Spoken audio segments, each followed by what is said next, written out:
What's going on, everybody? Greetings and salutations. Okay, so this is a real quick video. I can't stress the importance of being able to quarantine your tank. You know, you get stuff like this where you put your hard work and you put your money into it, and you don't want to lose it by making a mistake. However, everybody is not in a position to just say, hey, well, let me quarantine all my animals. So there are other things that you can do.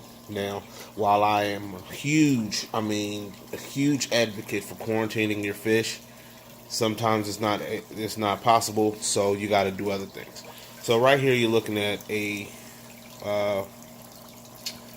bottle of ick X. It's supposed to fight off ick. And when you have fish that are notoriously prone to getting ick, it doesn't hurt to at least attempt to dip or treat your fish prior to putting them in your system. This is a cheap option. It's not the best option, I know. So for all of you that are going to critique me for saying this, please don't. I know that it's not the best thing. So what we have is, inside this tank you see a fish down there. In this particular case, it's a sailfin Tang. Now, it was labeled a sailfin Tang, but it looks a lot like a Desjardins version of the sailfin Tang. So, I'm going to take this opportunity to acclimate it, and I got the drip system going, and it's in there. It's very active.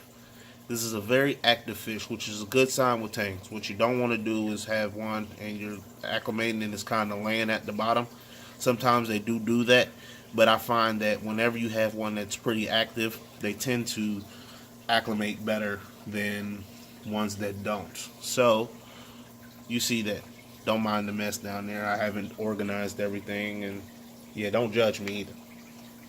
But anyway, you have this, and what I'm going to do is I'm going to put a cap full of this ick X in there in hopes of, you know, maybe eliminating the possible ick outbreak that comes associated with tangs.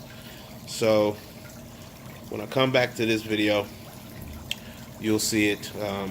You'll see me hopefully acclimating the tang, or releasing the tang. All right. Also, one thing I wanted to add, I decided to go ahead and do a water change while I was acclimating. What better way of acclimating your fish and taking care of some necessary maintenance than to go ahead and do a water change while doing it. Now, this is fresh made salt water. It's not quite the same temp, but the way I'm going to do it is I'm going to dip cups in there, and instead of just pouring it in there all at one time. So this time when you come back, you'll see me releasing the fish. Alright, so guys, here we go. Here goes nothing. It's been drip acclimating, and after extensive, and there we go. Yep, there we go. And if you notice, this guy is out swimming about, didn't go into hiding. So hopefully all signs point to good, and hopefully it made the trip. Hopefully it did it well. Notice it's breathing a little rapidly, but it's not breathing so rapidly that it's a cause for panic. It's not gasping up at the top. All signs so far so good.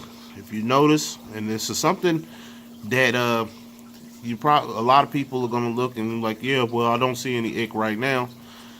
Sometimes it takes a couple of days. I don't believe there was any ick in this tank. All new sand. The rocks are old, but yeah. Anyway, that was a quick video, quick acclimation, and until next time, I'm out.